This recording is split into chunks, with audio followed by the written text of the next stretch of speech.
आप सभी को एग्जाम नैनो यूट्यूब चैनल में फिर से हार्दिक स्वागत है। तो चलिए आज हम लोग बात करते हैं एक नया नोटिफिकेशन के बारे में जो कि आपका केवीएस की ओर से रिलीज हुआ है। तो डिटेल्स में हम लोग बात करेंगे कौन कौन सा पोस्ट है और कैसे आप अप्लाई करेंगे, सारा चीज़ें पॉइंट बाय पॉइंट डिस्कस करेंगे। सबसे पहले हम लोग बात करेंगे कि पीजीटी में आपका क्या कौन कौन सा पोस्ट है। तो पीजीटी में आपका PGT commerce, PGT chemistry, PGT English, PGT Hindi, economics, computer science, biology, maths and physics का पोस्ट आपको यहाँ पर देखने को मिल रहा है। सेकंड हम लोग बात करेंगे कि आपका टीजीटी एंड पीआरटी में क्या क्या पोस्ट है। तो यहाँ पर आप ध्यान से देखेंगे तो टीजीटी में जो सब्जेक्ट है कौन कौन सा है, हिंदी का है, इंग्लिश का, Sanskrit, science, math, social studies and PRT का। इसके अलावा जो है आपका मिसलेनियस कैटेगरी का भी वैकेंसी रिलीज किया गया है। तो ये जो वैकेंसी है काफ़ी लार्ज नंबर में यहाँ देखने को मिल रही है। तो मिसलेनियस कैटेगरी में आपका क्या क्या है, कंप्यूटर इंस्ट्रक्टर का है, स्पोर्ट्स एंड गेम कोच का है, स्पेशल एजुकेटर का है और स्टाफ नर्स का है। अगर हम लोग बात करें इसके सिलेक्शन प्रोसेस का तो इसमें आपको रिटन और इंटरव्यू देखने को मिलेगा। यानी सबसे पहले आपका रिटन एग्जाम लिया जाएगा, उसके बाद आपका इंटरव्यू होगा और आपका सिलेक्शन हो जाएगा। तो केवीएस की ओर से ये जो वैकेंसी रिलीज हुआ है, अगर इसका आप एलिजिबिलिटी क्राइटेरिया को देखेंगे कि आपको क्या क्या क्वालिफिकेशन चाहिए और कितना सैलरी आपको मिलेगा, तो आप यहाँ पर देख पा रहे हैं कि पीजीटी कॉमर्स की अगर हम लोग बात करें तो पीजीटी कॉमर्स में जो है आपका क्या होनी चाहिए, 2 ईयर का पोस्ट ग्रेजुएट कोर्स होनी चाहिए।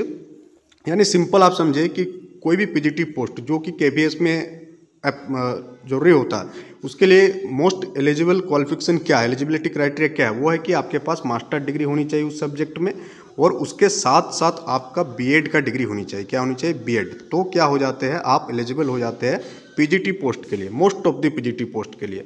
तो हर एक का हम लोग नहीं पढ़ेंगे, आपको एक चीज़ समझ में आ गया कि अगर आप पीजीटी कॉमर्स में अप्लाई करना चाहते हैं तो आपका उस सब्जेक्ट में क्या होनी चाहिए, मास्टर डिग्री होनी चाहिए विथ एटलीस्ट 50% मार्क्स के साथ, तो आप एलिजिबल है। अगर आप पीजीटी के लिए अप्लाई करते हैं तो आपको पर मंथ जो सैलरी प्रोवाइड होगी वो कितना होगा, 27,500 आपका पर मंथ आपको सैलरी प्रोवाइड किया जाएगा। तो ये आपका कंट्रेक्चुअल वैकेंसी है और कंट्रेक्चुअल वैकेंसी को फिलअप करना क्यों जरूरी है, अगर आप कुछ नहीं कर रहे तो ऑन दैट केस क्यों, जब आप इंटरव्यू में जाएंगे तो अगर आप केवीएस पे एज ए कंट्रेक्चुअल काम कर रहे हैं तो आपको थोड़ा तो प्रेफरेंस मिलेगा। आप भी समझे कि आप भी अगर इंटरव्यूअर होते और आपके पास एक दो कैंडिडेट है, कितना कैंडिडेट है, दो, एक जिसके पास आपका एक्सपीरियंस है और एक एक्सपीरियंस नहीं है, तो एक्सपीरियंस वालों को प्रेफरेंस दिया जाता है और फिर अगर केवीएस का ही एक्सपीरियंस हो तो वो और बेटर हो जाता है। इसको हम पर्सनली फील किए हैं अपने टाइम में जब हम इंटरव्यू देने गए थे। तो यहाँ पर एक चीज़ तो क्लियर हो गया कि 27,500 आपको मिलेगा पीजीटी केमिस्ट्री में अगर आप लेते हैं कोई भी पीजीटी में। फिर हम लोग बात करेंगे पीजीटी के बाद कंप्यूटर साइंस का क्वालिफिकेशन देख लीजिएगा, थोड़ा अलग रहता है कंप्यूटर साइंस का। उसके बाद हिंदी का भी सेम रहेगा आपका, पीजीटी बायोलॉजी, पीजीटी मैथ्स। अब हम लोग टीजीटी की बात करेंगे तो टीजीटी की जो अगर बात करते हैं हम लोग तो टीजीटी में भी वही सेम होता है कि उस सब्जेक्ट में आपका क्या होनी चाहिए, मास्टर बैचलर डिग्री होनी चाहिए। बट यहाँ कॉम्बिनेशन बैठाना पड़ता है, सब्जेक्ट वाइज कॉम्बिनेशन, यानी कि कंसर्न्ड सब्जेक्ट में आपके पास बैचलर डिग्री तो होनी ही चाहिए कंसर्न्ड सब्जेक्ट में, और साथ ही साथ कॉम्बिनेशन होता है आपका किसका, सब्जेक्ट का। इसको लेकर के इंटरव्यू में बहुत कोई को छाटा जाता है केवीएस के इंटरव्यू में, सब्जेक्ट कॉम्बिनेशन ना बन पाने के कारण। तो यहाँ पर सब्जेक्ट कॉम्बिनेशन देख लीजिएगा। अगर आप टीजीटी हिंदी में अप्लाई करना चाहते हैं तो जो सब्जेक्ट कॉम्बिनेशन है वो क्या होगा कि तीनों साल में आपका ग्रेजुएशन के तीनों साल में, या ध्यान से आप देखेंगे ग्रेजुएशन के तीनों साल में आपका हिंदी आपका एक सब्जेक्ट के रूप में रहना चाहिए। मान लेते हैं कि आप ग्रेजुएशन किए हिंदी से बट आपका फर्स्ट ईयर में हिंदी है, सेकंड ईयर में हिंदी नहीं है, तो भी आप वहाँ पर एलिजिबल नहीं होंगे। यहाँ साफ साफ लिखा है कि Hindi as a subject in all the 3 years. यहाँ पर आप ध्यान से देखेंगे ये वाला कैटेगरी कि हिंदी आपका एक सब्जेक्ट होनी चाहिए पूरा का पूरा 3 साल में। उसी टाइप से जब आप यहाँ पर जाते हैं इंग्लिश में तो इंग्लिश में भी सेम हो जाता है। टीजीटी इंग्लिश में अगर आप अप्लाई करना चाहते हैं तो वहाँ पर भी आपको साफ साफ यहाँ दिख रहा होगा कि English as a subject in all the 3 years, तीनों साल में आपका इंग्लिश क्या होनी चाहिए, आपको सब्जेक्ट के रूप में आपका होनी चाहिए, तो ही जाकर आप एलिजिबल होते हैं। ये केवीएस में एक प्रॉब्लम क्रिएट होता है बहुत सारे बच्चों के साथ कि सब्जेक्ट कॉम्बिनेशन नहीं बन पाता है। उसी प्रकार से अगर हम लोग सब्जेक्ट कॉम्बिनेशन बात करेंगे संस्कृत का तो वहाँ भी सेम केस होगा, तीनों साल में संस्कृत होनी चाहिए। बट जब हम लोग साइंस कैटेगरी में जाते हैं टीजीटी साइंस, तो वहाँ आप ध्यान से देखेंगे कि टीजीटी साइंस में अप्लाई करने के लिए आपका सब्जेक्ट कॉम्बिनेशन क्या होनी चाहिए, the elective subject and language in the combination of subject रहेगा। टीजीटी साइंस के लिए आपके पास botany, zoology and chemistry, combination of subject in aggregate. BEd और इक्विवेलेंट। हाँ, अगर आप टीजीटी साइंस के लिए अप्लाई करते हैं तो बॉटनी, जूलॉजी एंड केमिस्ट्री आपका सब्जेक्ट में होना चाहिए। ये आपका सब्जेक्ट कॉम्बिनेशन है टीजीटी साइंस वालों के लिए। अगर हम लोग बात करेंगे टीजीटी मैथ का कॉम्बिनेशन क्या बैठाया गया है, तो bachelor degree in math with any 2 of the flowing subject, यानी कि बैचलर डिग्री होनी चाहिए आपका किससे, मैथमेटिक्स से, और उसके साथ साथ कोई भी 2 सब्जेक्ट होनी चाहिए। कौन कौन सा सब्जेक्ट में से, physics, chemistry, electronics, computer science और स्टैटिक्स। यानी कि यहाँ पर जो टोटल 5 सब्जेक्ट है, इन 5 सब्जेक्ट में से कोई भी 2 सब्जेक्ट जो होना चाहिए आपका होना चाहिए, अगर आप टीजीटी मैथ्स के लिए आप अप्लाई करना चाहते हैं। उसी प्रकार से अगर हम लोग टीजीटी एसएसटी की बात करें, टीजीटी सोशल साइंस का, तो टीजीटी सोशल साइंस का सब्जेक्ट कॉम्बिनेशन आपको आप ध्यान से देखेंगे तो बैचलर डिग्री होनी चाहिए। उसके साथ साथ आपका क्या होनी चाहिए, यहाँ पर थोड़ा सा हम इसको जूम करते हैं सो दैट आपको और बेहतर समझ में आए। और ये समझना क्यों जरूरी है, अगर आप आगे आने वाले टाइम में केवीएस का प्रिपरेशन कर रहे हो और आपको लास्ट में पता चला इतना प्रिपरेशन करने के बाद कि सब्जेक्ट कॉम्बिनेशन आपका नहीं बैठ रहा, तो फिर पूरा मेहनत बेकार चला जाता है।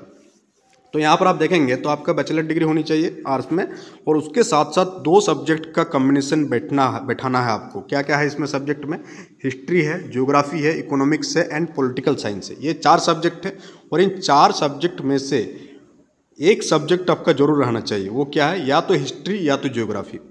अगर आप ग्रेजुएशन किए हैं और हिस्ट्री आपका है 3 साल या 4 साल वाला तो आप एलिजिबल है, या ज्योग्राफी है तो भी एलिजिबल है। बट अगर आर्ट्स आप ग्रेजुएशन किए हैं बट आपका हिस्ट्री और ज्योग्राफी में से कोई भी एक सब्जेक्ट आपका मार्क्स स्टेटमेंट पे नहीं है तो आप वहाँ पर छाट दिए जाएंगे। ये बहुत केसेस प्रॉब्लम है, यूट्यूब में आप देखेंगे तो भर भर के आपको वीडियो मिलेगा, due to subject combination interview से बाहर कर दिया गया, खास करके केवीएस के इंटरव्यू में। अब हम लोग पीआरटी वाला कैटेगरी में चल जाएंगे। पीआरटी में जो आपको सैलरी मिलेगा वो 21,250 पर मंथ का आपका सैलरी मिलेगा। और इसका जो एलिजिबिलिटी क्राइटेरिया है, बीएड को शामिल नहीं किया गया है, यानी आपके पास अगर इंटर के बाद आप डीएलएड किए हैं तो आप एलिजिबल है, या इंटर के बाद आप बीएलएड किए हैं तो आप एलिजिबल है, और ग्रेजुएशन के बाद अगर आप डीएलएड किए हैं तो आप एलिजिबल है। वो सीटेट का पेपर 1 इसमें मस्ट है, और टीजीटी में भी सीटेट आपका पास होना जरूरी है। उसी टाइप से कंप्यूटर इंस्ट्रक्टर में भी CA वाला हो गया, तो काउंसलर के लिए साइकोलॉजी, स्पेशल एजुकेटर के लिए डीएड वगैरह है, ये सब सारा चीज़ें। तो आपको यहाँ पर दिख रहा है कि सबका सैलरी की अगर हम लोग बात करें तो काउंसलर को सैलरी मिलेगा आपको 25,000। उसके बाद स्पेशल एजुकेटर का सैलरी है 26,250 का है आपका। फिर वोकेशनल इंस्ट्रक्टर म्यूजिक वालों का है 21,250, और फिर स्टाफ नर्स का 750 पर डे के हिसाब से। अब हम लोग बात करेंगे कि अब आप इसको अप्लाई कैसे कर सकते हैं, कौन सा स्कूल के लिए वैकेंसी है। तो ये आपका केंद्रीय विद्यालय मशरक जो कि आपका बिहार में सिचुएटेड है, वहाँ के लिए वैकेंसी रिलीज किया गया है। वहाँ आप बिहार से लोकल है या आप जाना चाहते हो उस जगह पर, तो आप यहाँ के लिए एलिजिबल कर सकते हैं। तो इसको आप अप्लाई कैसे करेंगे, तो इसको अप्लाई करने के लिए आपको प्रोसेस फॉलो करना होगा। पहला चीज़ आपको ध्यान देना होगा कि ऑनलाइन आपको सबमिशन करना है फॉर्म का। कब से डेट स्टार्ट होगा, 8 तारीख से स्टार्ट हो चुका है, 22 तारीख तक इसका फॉर्म को आप फिलअप कर सकते हैं। फॉर्म को फिलअप करने के लिए ये जो वेबसाइट आपको दिया गया है उस वेबसाइट में जाएंगे आप, तो वहाँ से आप फॉर्म को फिलअप कर सकते हैं। तो आज की इस वीडियो में हम लोग केवीएस का जो सब्जेक्ट कॉम्बिनेशन और नया वैकेंसीज़ के बारे में डिटेल्स में बात किए। आगे आने वाले टाइम में हम लोग और भी इस टाइप के वैकेंसीज आपके लिए लेकर आएंगे। इसके लिए वीडियो को आप लोग लाइक कीजिएगा, शेयर कीजिएगा, और ज़्यादा से ज़्यादा लोग जो भी डाउट होगा कमेंट बॉक्स में कमेंट करने की प्रयास कीजिएगा। तो चलिए मिलते हैं नेक्स्ट वीडियो में। Thank you.